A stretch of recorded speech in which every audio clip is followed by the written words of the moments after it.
ഇതാണ് ഇവിടെ വന്നാളെ ഗുണം. ഗാലറി ഇരുന്ന് കളി കാണുന്ന പോലെ ഇരുന്ന് കാണാം. ക്രിക്കറ്റ് കുറവല്ലടാ. അങ്ങനെ ക്രിക്കറ്റ് കളിക്കുന്നില്ല. അതൊക്കെ ഒരു കാലമായിരുന്നു അല്ലേ. ചമ്പ് വെട്ടാൻ പോകുന്നത്, പിന്നെ ബോള് തപ്പാൻ വേണ്ടി പറമ്പിൽ പോകുന്നത്, അങ്ങനെ തന്നെ ഒരു അരമണിക്കൂർ പോകും. പിന്നെ ഔട്ടായ മാറുമോ?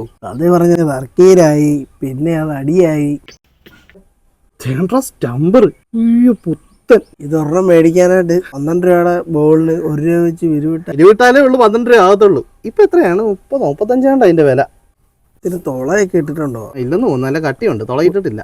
ഉപ്പ് കല്ലെല്ലാം തോന്നുന്നു. വേറെ പണ്ട് മേടിക്കുമ്പോ തന്നെ സേഫ്റ്റി പിൻ ഇട്ട് നേരെ തുളയിടുക. ഈ തുളയിടുന്ന എന്തിനായിരുന്നു? മേടിക്കാനെന്നൊക്കെയാ പറയുന്നത്, ആർക്കറിയാം. പയ്യൻ വരുന്നുണ്ട്. കല്യാണം ഏതാണ്ട് കൂട്ടിയിട്ട് നേരെ ഗ്രൗണ്ടിലേക്കാണ് വന്നത്. ഇതിന് ആ സേഫ്റ്റി പിൻ വെച്ച് ഒരു തുള ഇടും കേട്ടോ. അതൊക്കെ ഞങ്ങൾക്ക് അറിയാം കേട്ടോ.